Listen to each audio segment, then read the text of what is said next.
Guys, as you can see right there, these fish are wanting it setting dead still perfectly on them, and then they're turning up and pretty dang aggressive. So we're having a blast here, just sticking some here before dark.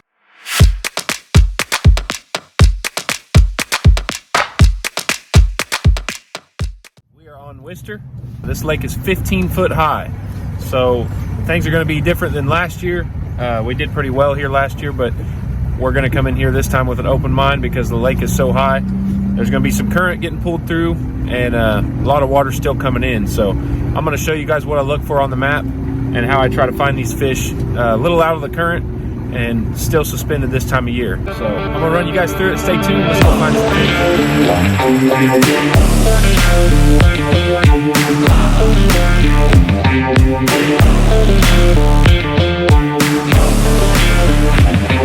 All right, guys, we just made our first stop.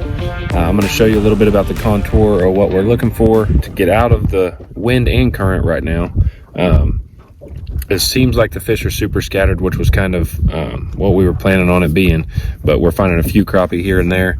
I'm going to turn the camera around and show you the wall break here we're fishing to get, like I said, out of the current, and then show you what the live scope's looking like, what the fish are looking like we're seeing. Okay, we got Ken up there looking for some crappie, but for right now, this is where our boat is at. We'll zoom it in here.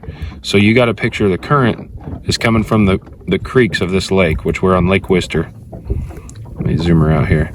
So you have current coming from this creek, and they're all flowing towards the dam where it's pulling.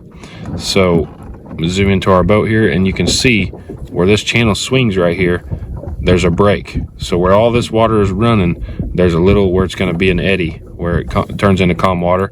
We're starting to find a few fish here, but there's also a secondary creek channel. We're just kind of feeding in here, but this was our first spot. Kind of looking at the map, there's a few other spots that are going to kind of be the same scenario. And then if we go down here to these creeks, I've been kind of watching them while he's up here fishing, but if you picture these creeks running out with water, let me zoom in here. If you picture these creeks coming out with water, there's going to be some softer water here, also out of the wind a little bit, and then we'll probably check some areas right here where these two creeks come up. There'll be kind of a soft area there. So we got a few places to check, but when we find a little bit better pattern, I'll let you guys know.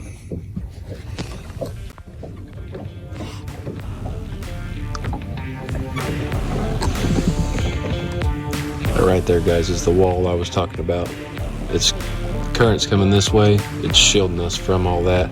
It'll be a little bit more of a backwater. So that's what we're checking here on this flat.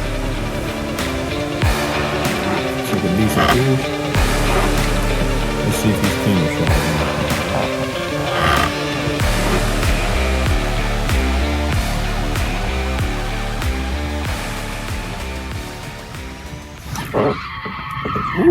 There we go, guys. There's a 2.5 pounder. Look at that, guys. That is a Wister giant right there. Look at that. That'll make you feel good for tournament day tomorrow, but we got a lot of work to still do. Got to go find some more fish, but this fish will go probably 220, 230. We'll put her on the scales, but we're starting to figure it out. Okay, guys, we're coming out of a little flat here, but what we have came to find so far is small feeder creeks with no current.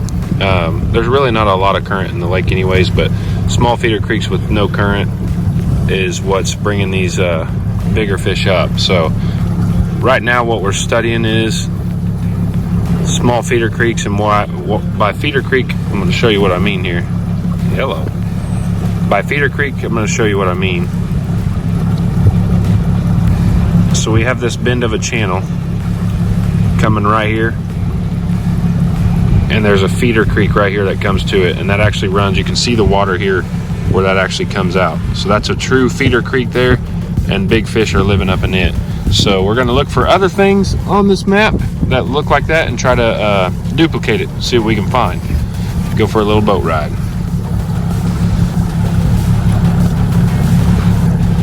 All right, guys, we're just now pulling out of another little pocket creek here. I'll show you on the map.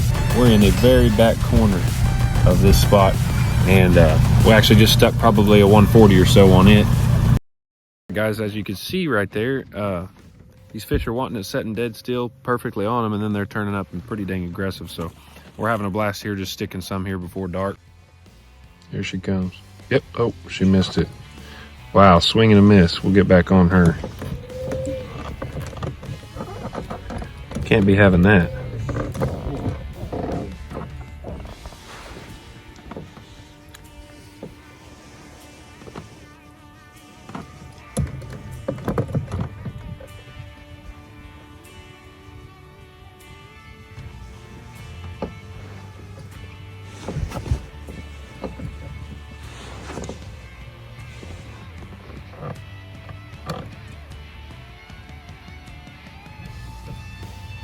Here she comes. Got her. Nice fish. Guys, you can see that right there. We just dropped on that fish. She swung and missed it, which tells you she's going to eat it. You just got to put it back in there. So we dropped it back in there and she bit. But fun times. Wister Lake, Oklahoma. Everything we've found so far is these feeder creeks way up as shallow as we can get, probably that 15 to 10 foot. Up right at the point of these fish are kind of pushed up and staged, letting all that current roll by. Just seems like they're not wanting in that middle of the current. They're usually in the channel this time of year, but now with all the rain and flooding they've got being 15 foot high, they've pushed up in the buckbrush and in these little mouths and pockets. So we're rolling up in these flats a long ways from the channel, and then I'm sure once this water comes down and starts getting more stable, they'll move back out, depending on what time it gets down, because we're getting closer to spawn. The water temp right now is 48 degrees, and that's, I mean, it's warmed up. We've got here about 45 degrees this morning, and it's warmed up to 48, so we're not super far out for them to just stay up here in these flats. But you didn't have to use a long rod today. Those fish would let you get up on top of them. They weren't super spooky of the boat, but we were just using the 15 footer today. I love the 16 as well. We kind of bounced back and forth, but our main rod was the Ghost, and this is the Slab Hunter full size. And we started out with that bait. First thing in the morning, they were plenty aggressive enough, and they were knocking the fire out of the bluegill fire. But we just were dropping the jig. When the wind picked up, as you can tell, I put a big weight on top. And the reason I do that is when I drop my jig in the water, it gets down there super fast. And then if I miss my target a little bit, when I go to move my jig left or right, that big weight cuts that line through the water super fast. So I'm going to show you how I set it up. Slide that out there. Hopefully you guys can see that. That is a bobber stop, slip cork bobber stop on both sides, and that holds my weight right there in place. Dropping on those fish, I pull it tight there so that weight will not move up or down. And then when those fish started getting a little finicky, I noticed they were coming up, either short striking me or turning away, just not wanting that super big profile. About noon, 1 o'clock, with a dead calm wind and the sun coming out, they wanted something a little bit smaller, so I switched to the threadfin shad, Bobby Garland, and still kept that pink head on there.